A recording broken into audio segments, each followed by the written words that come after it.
Cynthia. Iya.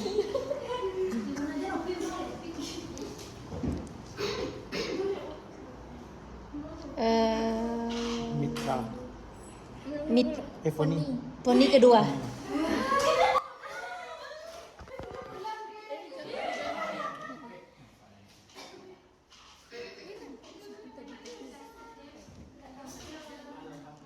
Baik, assalamualaikum warahmatullahi wabarakatuh.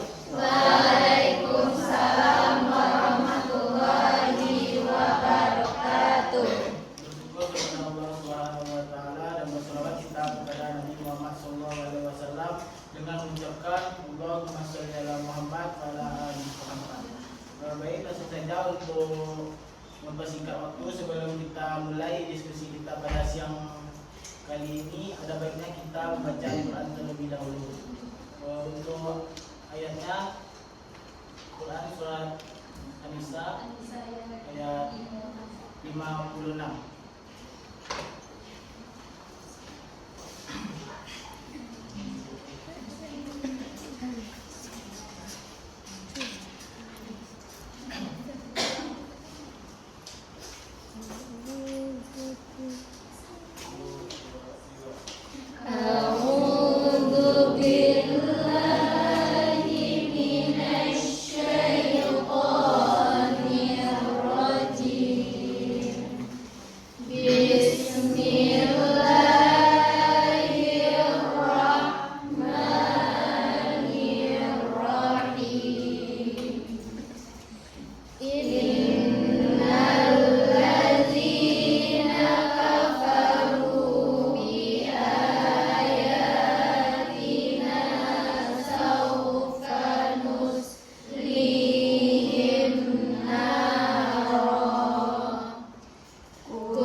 Baik, terima kasih Pak Taufik. Assalamualaikum warahmatullahi wabarakatuh. Waalaikumsalam warahmatullahi wabarakatuh. Baik, berdirinya saya di sini, saya mewakili kelompok 5 untuk menjelaskan atau menyampaikan terkait judul tema pembelajaran hari ini, yaitu strategi dan model pembelajaran tematik. Teman-teman bisa melihatnya? Nah, saya akan menjelaskan yang pertama, pengertian strategi dan model pembelajaran tematik bagian integrasi mapel. Nah, strategi integrasi mapel adalah pendekatan dengan menempatkan tema sebagai pusat kegiatan belajar sehingga dapat diintegrasikan secara terpadu. Kemudian tema pusat. Tema pusat dalam artiannya adalah mempelajari materi yang tidak terpisah-pisah, yaitu terikat dan bermakna. Nah, selanjutnya saya akan menjelaskan tentang karakteristik, strategi, dan model pembelajaran tematik. Yang pertama, berpusat pada siswa. Berpusat pada siswa ini yaitu dalam bahasa Inggrisnya Student Learning Center, yaitu si siswa menjadi subjek utama, sedangkan guru berperan sebagai fasilitator. Nah, sampai di sini teman-teman paham? Paham. Nah, selanjutnya poin kedua, pengalaman langsung, yaitu guru memberikan suatu fenomena atau masalah di dalam kelas yang diangkat langsung dari permasalahan sehari-hari peserta didik. Ketiga, yaitu hilang sekat mapel. Nah, sekat dalam artian ini adalah pembatas atau pemisah antara mapel. Jadi, hilang sekat mapel ini adalah tidak ada materi atau bahan pembatas atau pemisah antara mapel yang pertama dengan mapel yang kedua. Nah, selanjutnya fleksibel adaptif, yaitu mengangkat materi atau masalah dengan pembelajaran yang relevan dalam kehidupan sehari-hari. Nah, selanjutnya keterampilan sosial. Nah, di keterampilan sosial ini siswa dituntut untuk bekerja sama atau berkomunikasi antara beberapa siswa dengan siswa dan guru dengan siswa. Nah, selanjutnya saya akan menjelaskan tentang strategi pembelajaran tematik dengan dua strategi, yaitu yang pertama PJBL. PJBL ini adalah Project Based Learning. Di sini guru menekankan bahwa siswa belajar menggunakan project, bukan hanya project, tetapi siswa dapat memahami pembelajaran tidak berupa teori, tetapi project. Nah, di sini PJBL memiliki karakteristik. Yang pertama, student center yang telah saya jelaskan tadi, yaitu semua proses pembelajaran tertuju dan berpusat kepada siswa, yang mana siswa menjadi subjek utama. Selanjutnya, produk konkret. Nah, produk yang dihasilkan oleh siswa ini bersifat konkret atau nyata dan tidak abstrak. Selanjutnya, masalah nyata. Masalah nyata ini yaitu masalah yang ditimbulkan atau diangkat dengan fenomena yang berada di sekitar siswa tersebut atau fakta. Selanjutnya, investasi kolaborasi, yaitu siswa dan guru berkolaborasi di sekumpulan kelompok menjadi satu kelompok. Kemudian refleksi belajar. Nah, di di sini setelah siswa melakukan proyek atau pengolahan data, siswa di sini merenungkan atau mendalami sampai mana pemahaman atau kompetensi siswa. Selanjutnya, langkah-langkah strategi pembelajaran tematik PJBL. Yang pertama, pertanyaan mendasar, yaitu guru memberikan pertanyaan yang menantang dan relevan di siswa. Contoh, bagaimana cara kita mengurangi sampah plastik di sekolah? Seperti itu pertanyaan mendasarnya.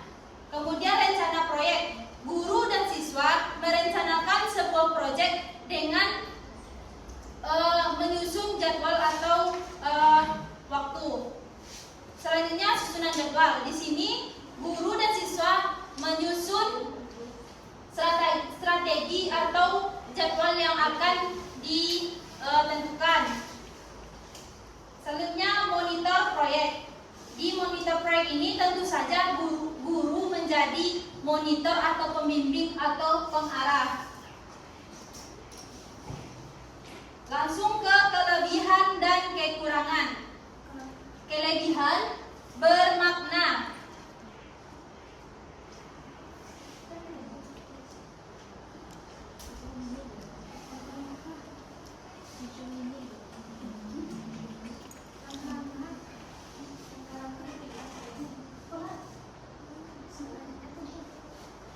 Selanjutnya kelebihan. Di kelebihan PJBL ini yaitu bermakna, yaitu siswa tidak hanya memahami pembelajaran, tetapi membuat proyek langsung. Yang kedua PC, yaitu keterampilan belajar cultural thinking, yaitu berpikir kritis, creativity, siswa dapat aktif dalam proyek tersebut.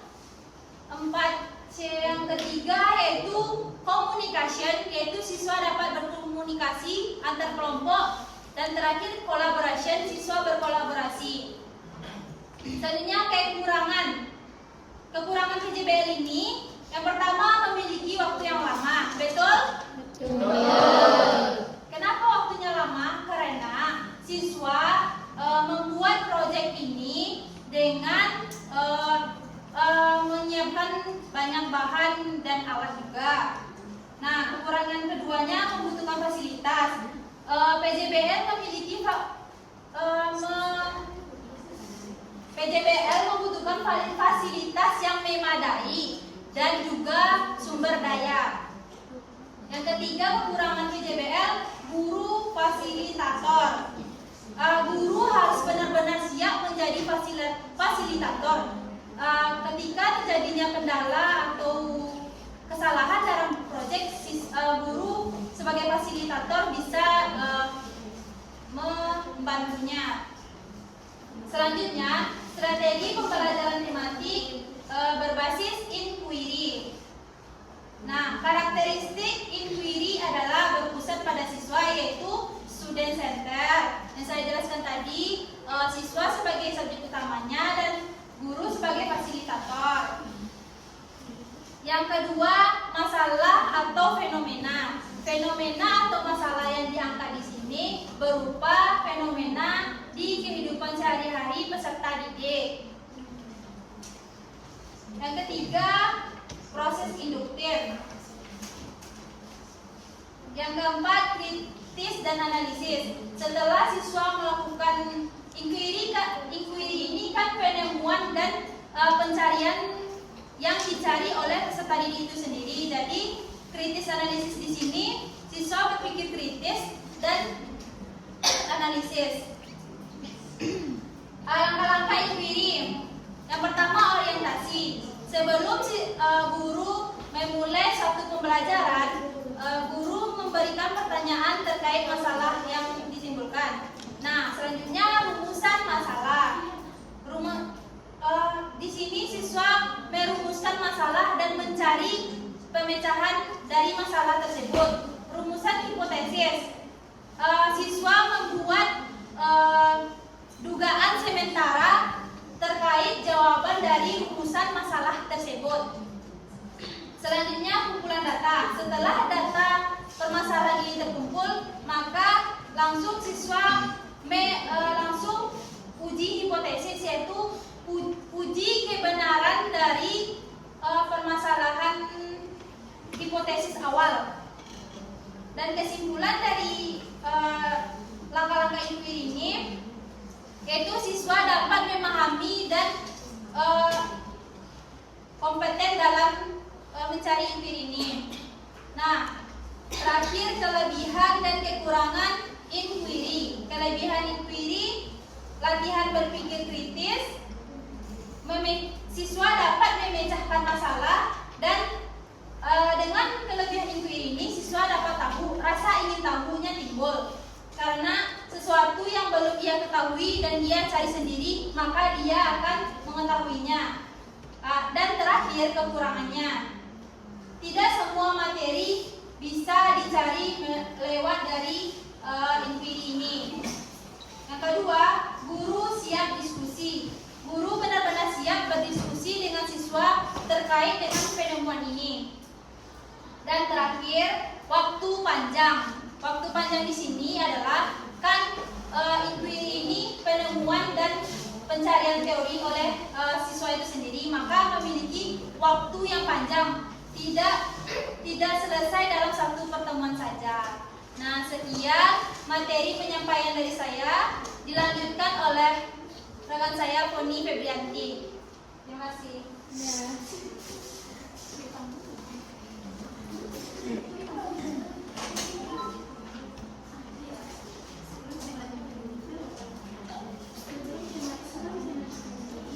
Sebelum saya melanjutkan materi, alangkah baiknya kita melakukan screening terlebih dahulu.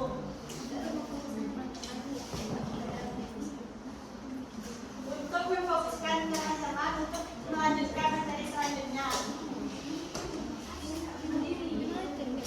Kepada teman-teman, silakan berdiri.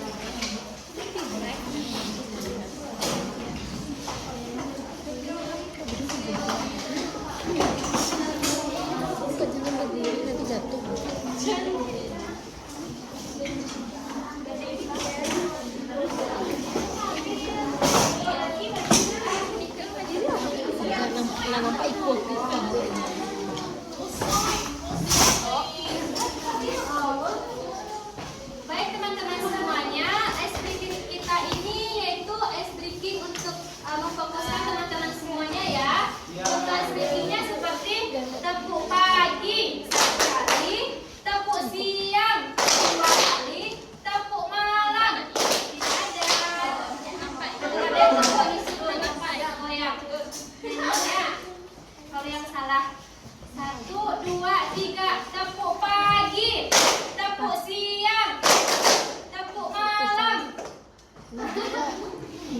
Sekali lagi, tepuk pagi, tepuk siang, tepuk pagi, tepuk siang, tepuk malam.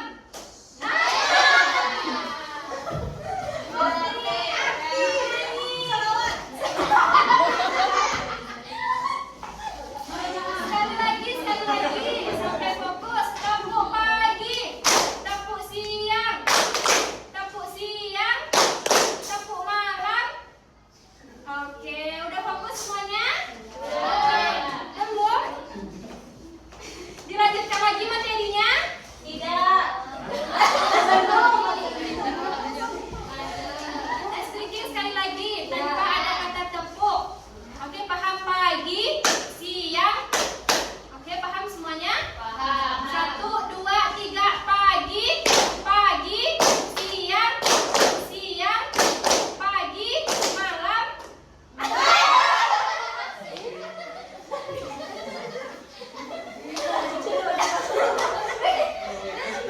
Ulangi yang saya satu kali lagi. 1, 2, 3, pagi, pagi, malam.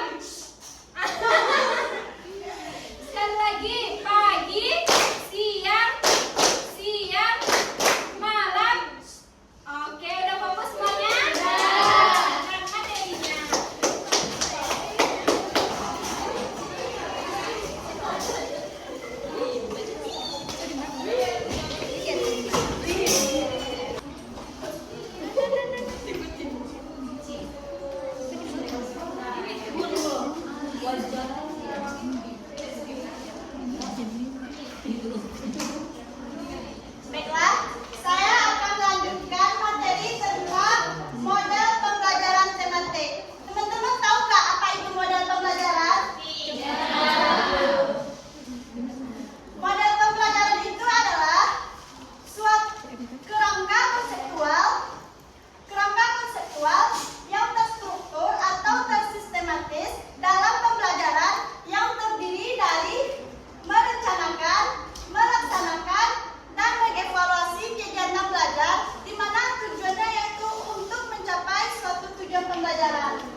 perkembangan siswa tersebut, maka guru itu menguji hasil tersebut apakah hasilnya itu benar atau tidaknya.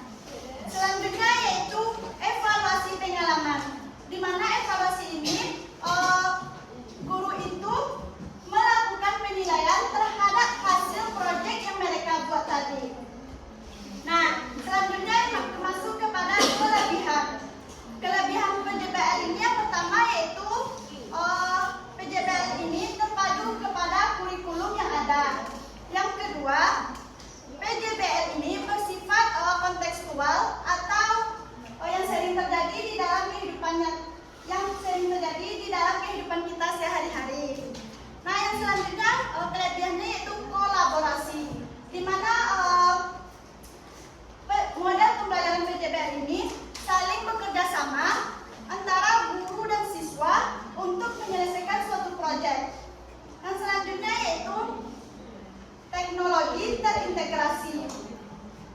Yang selanjutnya yaitu kerjasama guru, di mana model PJBL ini bekerja sama dengan guru untuk menghasilkan proyek apa yang mereka buat. Selanjutnya kekurangan dari model pembelajaran PJBL ini. Yang pertama yaitu membutuhkan waktu lama. Apakah benar model PJBL ini membutuhkan waktu lama? Ya. Nah, yang kedua yaitu membutuhkan fasilitas yang memadai, di mana ketika kita membuat suatu proyek itu akan memakan fasilitas seperti kita membuat proyek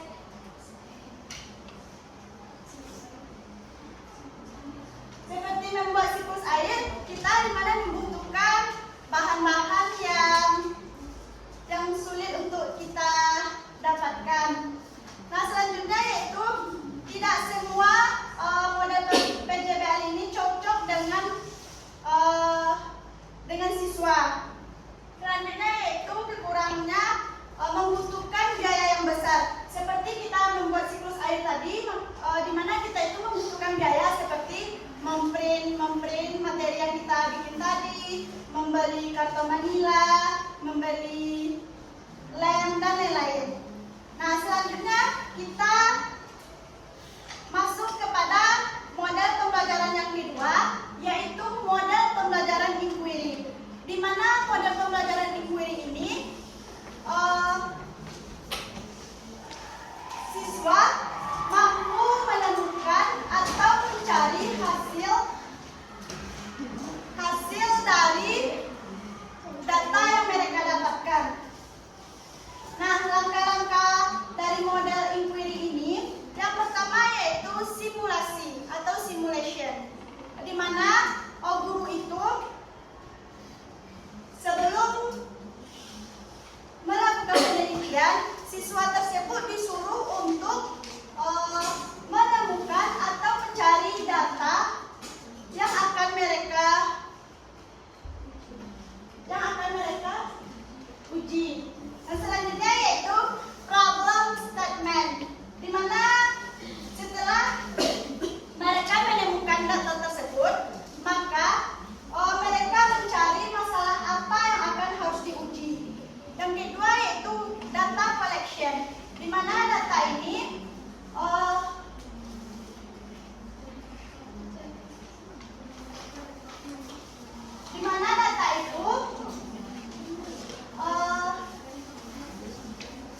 kita dapatkan dari apa yang telah kita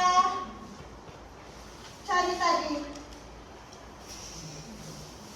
Selanjutnya yaitu data processing atau data proses. Nah, setelah kita mendapatkan hasil tadi, maka kita proses hasil siswa tersebut apakah benar atau tidak. Selanjutnya verification atau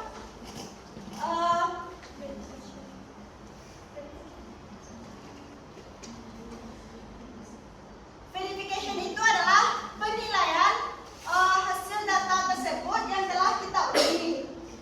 Nah, yang selanjutnya langkah yang terakhir yaitu generalization atau dapat kita simpulkan setelah kita mendapatkan data tersebut, maka kita simpulkan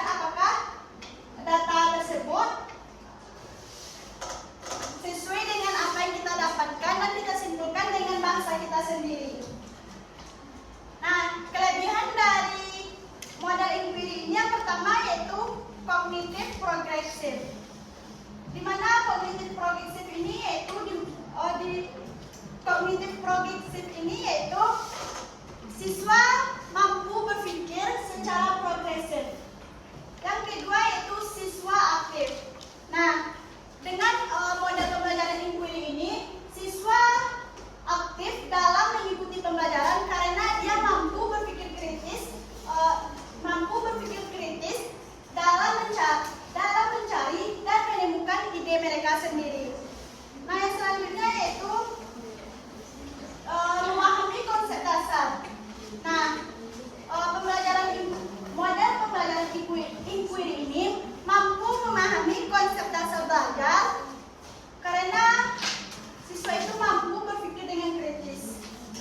Selanjutnya yaitu kekurangan dari model inquiry ini. Yang pertama yaitu siswa itu mengalami kebingungan. Kenapa siswa itu mengalami kebingungan? Karena siswa itu sangat sulit untuk mengungkapkan idenya atau sangat susah untuk mencari data yang ingin mereka uji. Nah, selanjutnya itu guru sulit terencana. Kebanyakan guru itu tidak siap dengan apa yang mereka ajarkan. Selanjutnya yaitu membutuhkan waktu lama. Di mana membutuhkan waktu lama itu model pembelajaran inquiry ini membutuhkan waktu lama karena kebanyakan siswa itu sulit untuk berpikir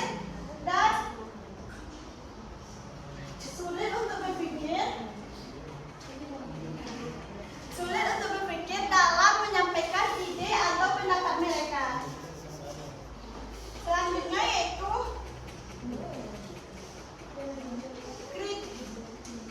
klasikal sulit. Klasikal sulit itu yaitu di mana siswa itu sulit memahami atau menemukan ide mereka sendiri. Selanjutnya perbandingan strategi dan metode. Yang pertama kita lihat dari strategi konsep, di mana strategi itu adalah sebuah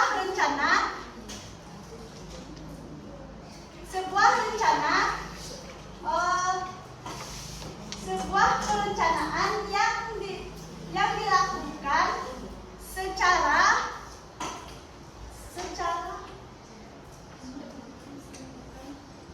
yang strategi pembelajaran itu adalah sebuah perencanaan yang dilakukan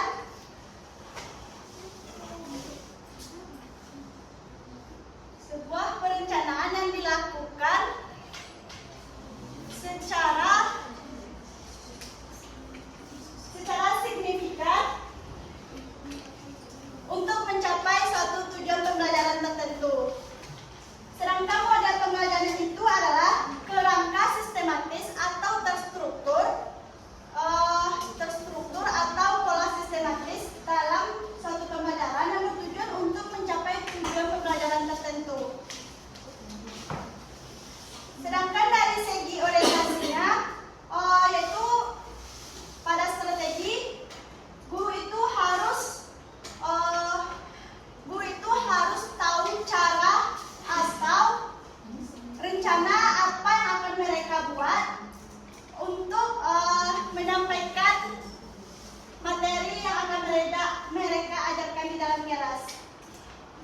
Sedangkan pada model yaitu struktur atau konseptual dan secara sistematis. Nah, contohnya seperti PJBL itu membuat ekosistem ini, siklus air tadi. Nah, mungkin sekian materi dari saya. Terima kasih.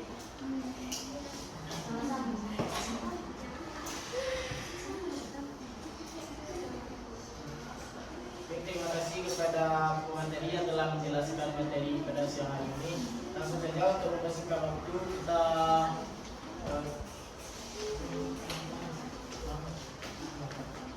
pada tim pengamat untuk memberikan komentar tentang penampilan kandidat ini.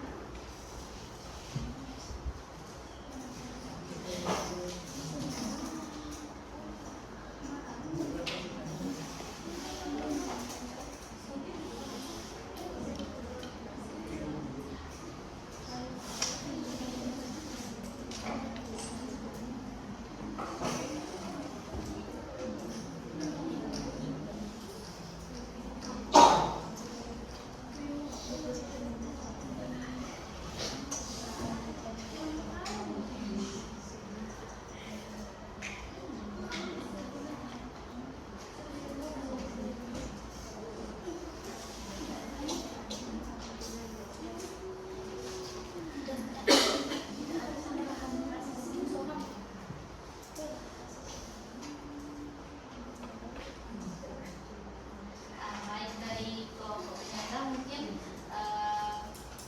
tidak ada mengomentari apapun, tapi sudah baik ya dari penyampaian materinya diikuti dalam 27 menit dengan speaking. Tepuk tangan dulu buat kelompok. Dan dari segi penyampaiannya, kami dari kelompok pengamat mungkin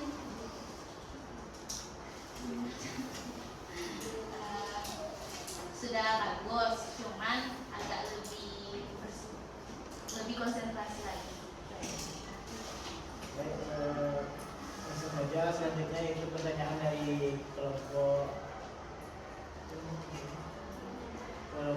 penyangga kepada Wina, silakan. Baik, terima kasih moderator. Saya Wina Cahyani ingin bertanya kepada kelompok penyanyi dengan pertanyaan yaitu, berdasarkan makalah, jelaskan perbedaan mendasar antara strategi pembelajaran tematik dan model pembelajaran tematik dari segi konseptual. Yaitu dikembalikan. Terima kasih kepada saudari Wina. Selanjutnya kepada Fiona, silakan. Baik, terima kasih.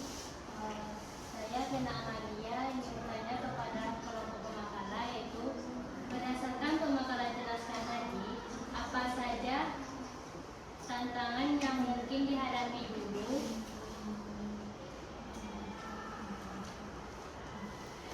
saat menerapkan model PBL dan intuisi dalam pembelajaran tematik dan bagaimana mengatasinya. Ya, Baik, terima kasih kepada Fiona. Selanjutnya kepada Sifani, silakan. Baik, terima kasih.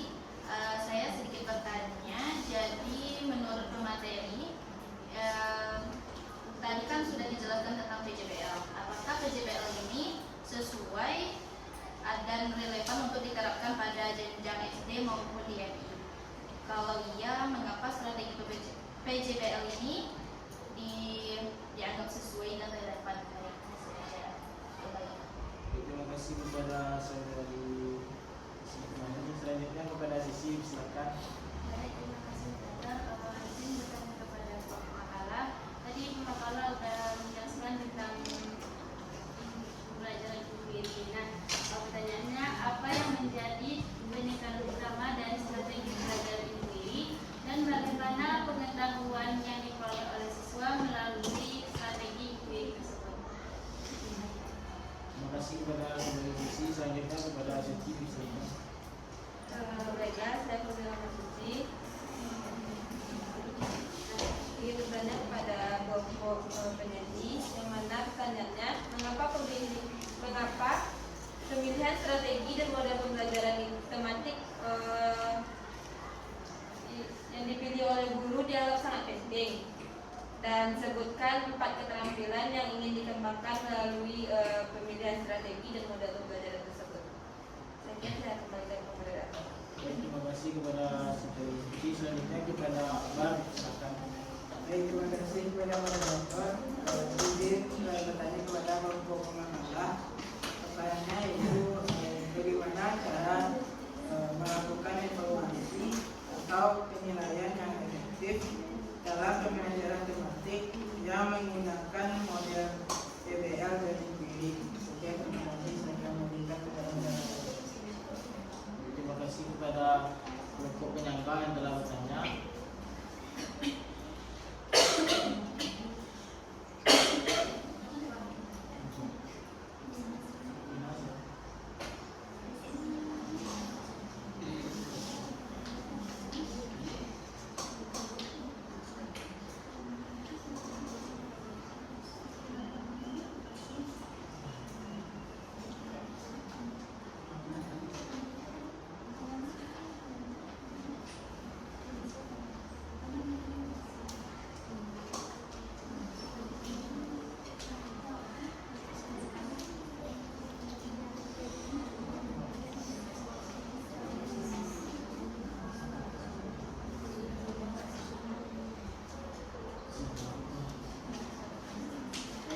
Baik,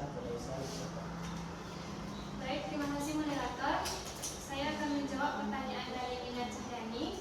Dengan pertanyaannya tadi, perbedaan mendasar antara strategi dengan model pembelajaran tematik dari segi konseptual. Nah, yang telah dijelaskan oleh rekan saya tadi, perbedaan dari strategi pembelajaran dengan model pembelajaran terbagi menjadi dua, secara konseptual dan orientasi.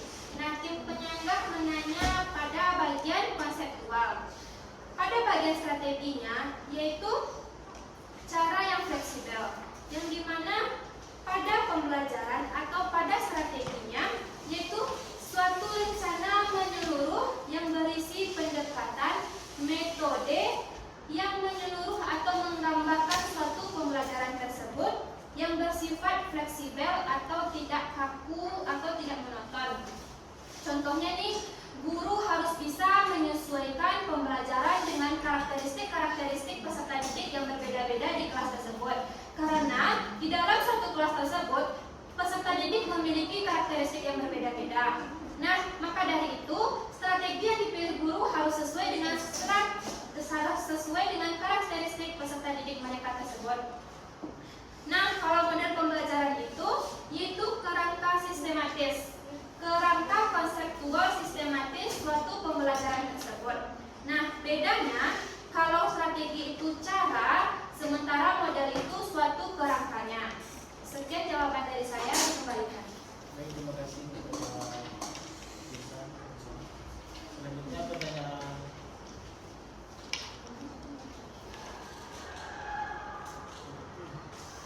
Selanjutnya pertanyaan Fiona yang dijawab oleh saya sendiri, yaitu dengan pertanyaan jelaskan tantangan guru saat menerapkan PJBL dan inquiry dan juga solusinya.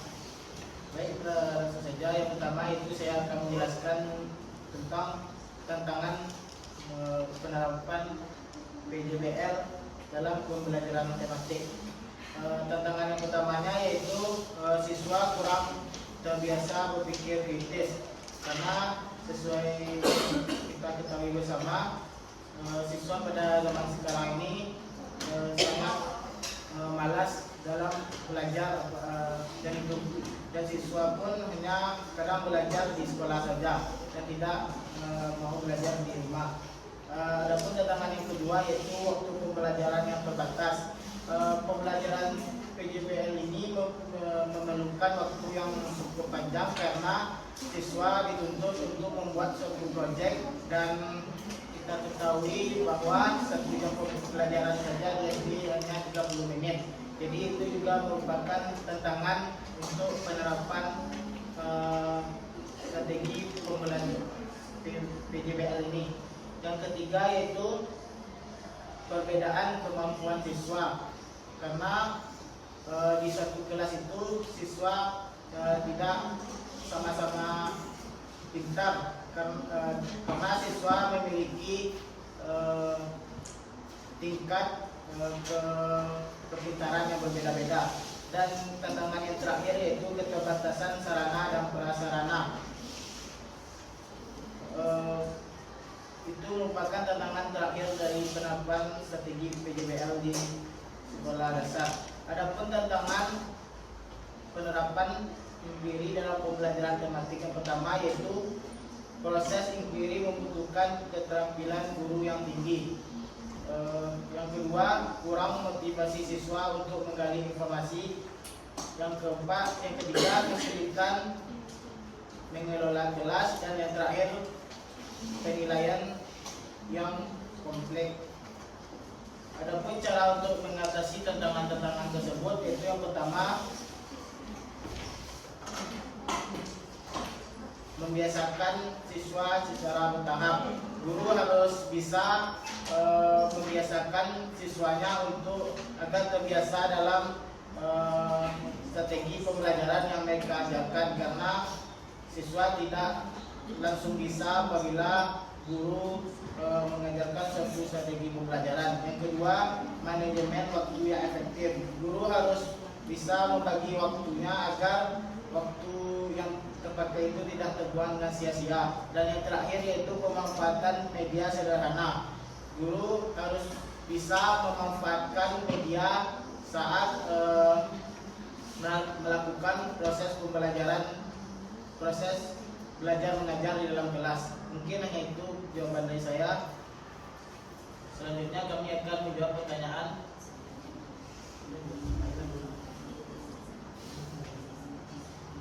Pertanyaan sisi yang akan dijawab oleh Yesa. Silakan. Baik, terima kasih moderator. Saya akan menjawab pertanyaan dari sesi gurunya.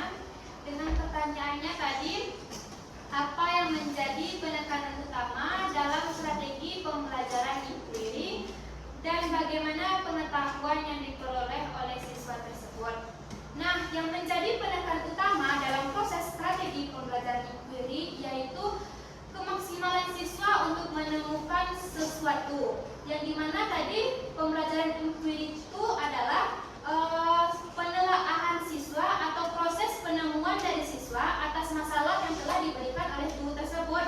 Nah, itu merupakan salah satu penekanan utama yang dialami oleh peserta didik, karena tidak semua peserta didik itu mampu untuk menelaah atas masalah-masalah yang telah diberikan oleh guru tersebut.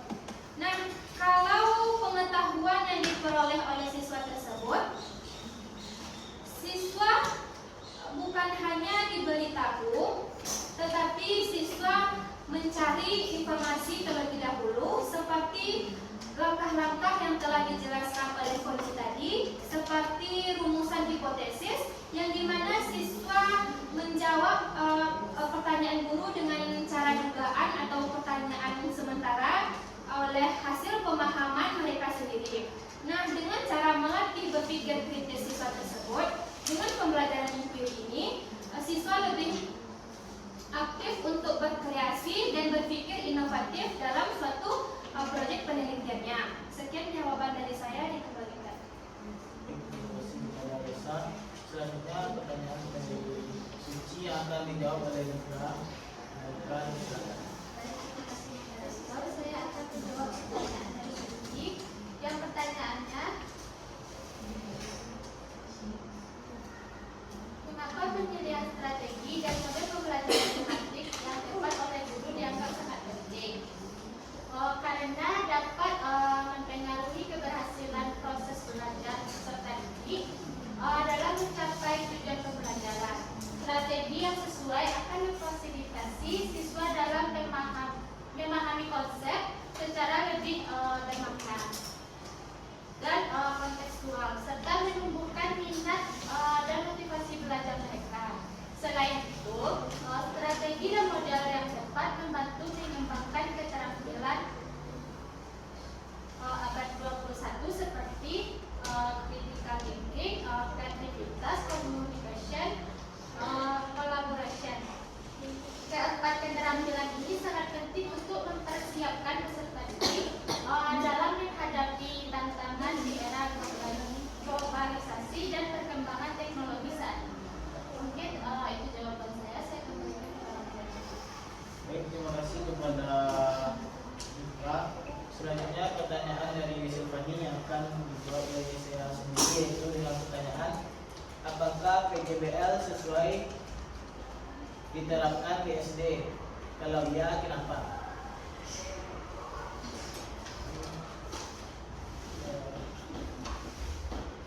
Strategi PJBL ini sesuai diterapkan di sekolah dasar karena sesuai dengan karakteristik anak sekolah dasar.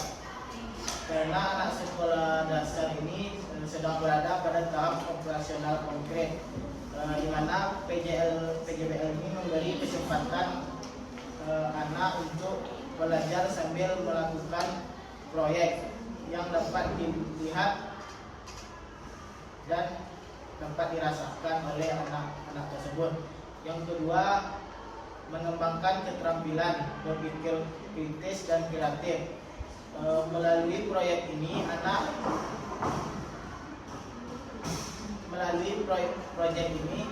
siswa tidak hanya menerima informasi tetapi juga diajak untuk menganalisis masalah, merancang dan menghasilkan suatu produk. Dan yang terakhir yaitu pembelajaran lebih bermakna. PJBL, karena PJBL menghubungkan materi pembelajaran dengan kehidupan sehari-hari siswa. Mungkin hanya itu jawaban dari saya. Selanjutnya pertanyaan dari Akbar yang akan dijawab oleh Mitra. Kepada Mitra, silakan. Saya akan menjawab pertanyaannya, bagaimana cara melakukan evaluasi atau penilaian yang efektif dalam pembelajaran domestik yang menggunakan model PBL dan InQuiry. Yang pertama yaitu penilaian otentik, karena PBL dan InQuiry menekankan pada proses pemecahan masalah dan eksplorasi. Penilaian harus mencerminkan kemampuan siswa dalam menyerapkan pengetahuan dan keterampilan dalam konteks nyata. Yang kedua yaitu penilaian proses dan produk. Evaluasi tidak hanya fokus pada hasil akhir, tetapi juga pada proses pengetahuan seperti kemampuan siswa dalam mengidentifikasi masalah. Yang terakhir yaitu rubrik penilaian yang jelas dan terukur. Menggunakan rubrik penilaian yang mendetail untuk penilaian aspek-aspek seperti kreativitas, kemampuan berpikir kritis, kolaborasi, komunikasi, dan ini membantu guru dan siswa untuk memahami. Demikian jawabannya. Terima kasih kepada Mitra. Dengan berakhirnya pertanyaan terakhir tadi, maka berakhir pula diskusi kita pada siang menuju sore kali ini. Saya sebagai Tuan dan kami dari kelompok dan kami dari kelompok 5 minta maaf atas segala kekurangan. Terima kasih atas segala perhatian. Assalamualaikum.